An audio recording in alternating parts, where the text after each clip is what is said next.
Can anybody recall from me a childhood fear that they had or possibly still have? Eli. School. Okay. Serious answers, please. Benny. Darkness. Okay. Swiper the Fox. Daredevil. Yeah. Clowns and dolls. Clowns and dolls. Okay. Thank you. Dolls. I'd like to share an experience with you all. I was possibly 7 or 8 years old. I don't remember exactly how old I was. And I'm not really sure why, but I had a bunk bed in my room. I was the only boy, so I'm not really sure why that was the case. I had a bunk bed. And one day, I was climbing up the ladder to go from the bottom bed to the top bed. And all of a sudden, I heard some strange noises. And I was convinced that aliens were coming and they were invading and they were going to capture me and they were going to take me to whatever planet they're from. And it scared the bejesus out of me. And I was so traumatized from that experience that for a very, very long time, and even slightly a little bit today as a 29-year-old, I do have a fear about being alone in the dark. It's a fear that I have. As an adult, I have to remind myself, Aaron, you are an adult.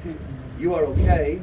There is no boogeyman or alien that is going to get you. But nonetheless, I do feel like from that experience, I was traumatized and it made me feel something that I wasn't necessarily feeling before that happened. Now, a few months later, I discovered what exactly the noise was. In my house, in my parents' house, there was an intercom system that was set up all throughout the house, and my little sister was pushing the button that made that noise, and that's what I thought the aliens were. Now, the reason I'm bringing this up is because I want to bring something to our attention. Intuitively, when we are afraid of something, we hide away from those fears. Now, the science will show that that's actually counterproductive. If you want to conquer a fear, you should expose yourself to that fear that you have. So if you're afraid of spiders, you should be around spiders. Different conversation for another time. But the reason I'm bringing this up is because of the phenomenon that we all recognize as Momo. Intuitively, it does not make sense that when we are afraid of this Momo experience, that we should continuously seek it and look for it and check on the videos and even participate in the challenge. So I want to offer an idea and unravel a little bit about what I find as one of the difficulties of the Momo challenge, and we'll see where it takes us. So we're living in a society today where the hip, cool, trendy thing to do is to participate in challenges, right? We have a variety of them that we've been exposed to over the last year or two, and I want to just highlight a few, okay? We've had the Bird Box Challenge. We've had the Tide Pod Challenge. Anybody familiar with the Tide Pod Challenge? Okay. Every hand is up. This is Ron great. says no Okay, eat the Tide Pod Challenge was a challenge that individuals were challenged to digest cleaning product. Tide, literally Tide product. They were challenged to put it in. No. And that was the Tide Pod Challenge. We had the Kiki Challenge, right? The In My Feelings by Drake, where people literally were getting out of their cars and were running into poles in order to complete the task. We had the Mannequin Challenge. We had the 3 a.m. Challenge. There were a lot of different challenges. The ALS Ice Bucket Challenge, thank you. The Flipping the Water Bottle Challenge. Guys, the point is that I'm trying to stress is that we are very much engaged in a new normal in our society where for whatever reason we participate in these challenges. And I want to talk about why we engage in these challenges, what makes it problematic, and what we can do to navigate what's up ahead, because boys, the Momo challenge and the ALS challenge and the Kiki challenge is not the first or the last. There will be future ones up ahead, and the question is, how will you respond the next time? You know, I find it very, very odd that when there's a snowstorm, a real snowstorm, not like what we experienced on Monday, where I was literally out in broad daylight eating ice cream with my family on the snowstorm that we experienced. But when there's a real snowstorm, there's inches and inches and mountains of snow that we're dealt with. And I turn on the news, and I'm totally mind blown by this experience, and I think this captures the difficulty of experiencing challenges. We turn on the news during a snowstorm, and it's like nothing else in the world matters but the snowstorm. There's nothing else to talk about. There's no coverage of anything else that's going on in the world. And we only focus our time and our attention on the snowstorm. And it could be the dumbest thing in the world, but this is all we want to focus our time and attention on. We're reporting live from East 30th Street and 2nd Avenue. Tom, what's the latest? Well, there's an old lady who can't get milk because there's a lot of snow on the floor. So we're going to stay live, and we're going to let you know how the situation unfolds. Back to you, Bob. And now Bob gets on the air. And now Bob is covering from East 42nd Street. And I want to inform you that there's a cat stuck in a tree. We cannot get to the cat because of the snow, and the ambulance can't get there. And what are we going to do? And what the heck is going on with our news? There's nothing else to talk about. If there wasn't a snowstorm, what were you planning to talk about? Nothing? Obviously, you had stuff to talk about, but all of a sudden there's a snowstorm, and it's the only thing 24 hours straight. There's nothing else to talk about. And here's the problem. We are so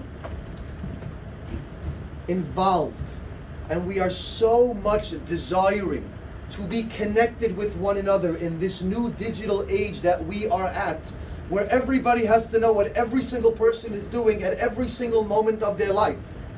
Somebody went to the park, they took a selfie.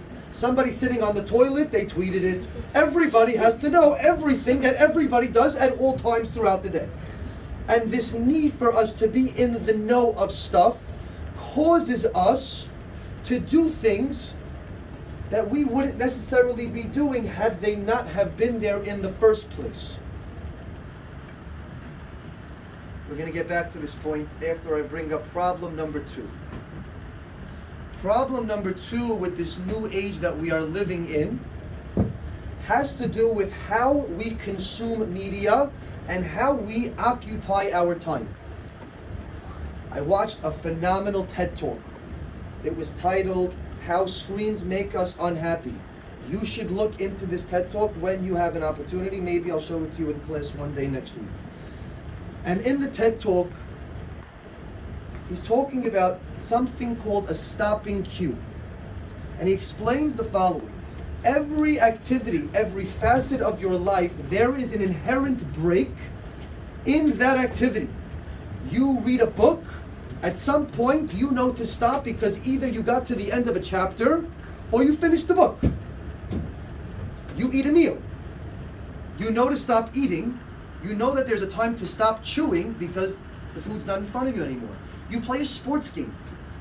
At some point, we stop playing. When do we stop? Maybe at the end of the time that was designated. Maybe if there's a set gamer that we play to. But at some point, you know that there's a time to stop. But with technology and digital media, that is not the case. There is no stopping cue. There is no inherent break in your technology consumption. Just look at all of the apps that you have. Facebook, there's a whole gallery of different news articles and different posts that every single person under the sun wants you to be informed of. Some people, I don't even follow them. Somehow they just ended up on my feed, and I see everything that they're doing in their lives. You go to the next social media app. Let's look at Instagram. It doesn't stop. It just keeps going and scrolling and going and going and going. When do we ever stop? And so, boys, here is the problem that I have with these so-called challenges, specifically Momo. The fact that we have this need and desire to be connected with everybody more so than ever, and the fact that there is no inherent break, there is no stopping cue in our access to technology, I'm not surprised that people spend all of their time trying to figure out who is Momo, what does he want from me, and why does he want me to slit my wrist? Because this is all we're programmed to do at this stage in our lives. And it's going to take a special individual, more so than ever, to say to themselves the following: I have my identity. I know who I am. I know that there is time for fun. I'm not saying that we should hide from technology and we should live in a cave and throw away our cell phones because it's only dangerous and disturbing. There is a time and a place for fun, but not at the expense of my identity and who I am as an individual. And we have to find a balance between seriousness and growth and fun. And boys, right now, the way your brains are hardwired with this desire for inclusivity and this exposure to technology that no other child has had to endure in their entire life. When I was a kid, I never had this access to technology like you have, so I never needed to overcome this challenge. I need to overcome it as an adult, and I'll tell you, I'm the first person to raise my hand and say, yes, sometimes I have to catch myself scrolling on Instagram or looking at something on social media and saying, Aaron, what are you doing? When are you ever going to stop? It's very late at night, you need to go to sleep. Because before you know it, it's 2:30 in the morning, you haven't done your homework, and you're exhausted, and you're not functioning the next day. And you all know what I'm talking about because you've all experienced this at one point within your life, some more than others. So boys, I'm not so focused on the scariness of Momo because A, we all recognize that it's nonsense and it's a hoax, and B, we know that it's counterintuitive for us to chase after our fears. So I don't think that we're living in a society where people are suicidal and they're all chasing after things that are scary and fearing. That's not the concern here, but the bigger concern is, how did we handle the Momo challenge? How did we handle the Kiki challenge? How did we handle the ALS challenge?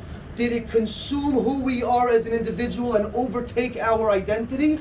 Or did we find the right balance and did we say, I'm willing to engage, I'm willing to have fun and to dahak and to be a regular gay, but not at the expense of this is my life, right? I love watching TV. Huge Seinfeld guy. If I watch 1 or 2 episodes of Seinfeld, I'm a normal individual who is enjoying entertainment. But if I watch Seinfeld for 4 or 5 hours or more, you would think that there's something wrong, that I'm off. Because with TV shows, at the end of the show, there's an inherent break that tells you to stop. And so if you haven't figured out how to stop after that inherent break, there's a problem. But you don't get that same warning sign with social media because there is no stopping you. So boys, here's the challenge. You want a real challenge? Here's one for us to go through right now, in this moment, because there are more challenges up ahead for us that the society is going to ask us to partake in and to participate in. And here's the ask. Who in this room is special enough to say to themselves, I am in control of what I do. Nothing else will influence what I do and how I do it. I'm going to choose to partake. I'm going to choose to have fun. But I'm going to find a balance between seriousness and fun. And furthermore, I am in control of my technology consumption. Even though it is programmed and it is designed to not give me that opportunity, I am going to say to myself, I will put a limit to how much I consume because I know that it is a detriment if I consume too much. Again, we're not running away, we're not hiding, we're not going into caves. Technology has its place and it has its opportunities for growth and for enjoyment. Let's find a balance. Let's use it in good health, but at the same time, never forget who you are, always be in control. And how's that for a challenge? Shabbat Shalom.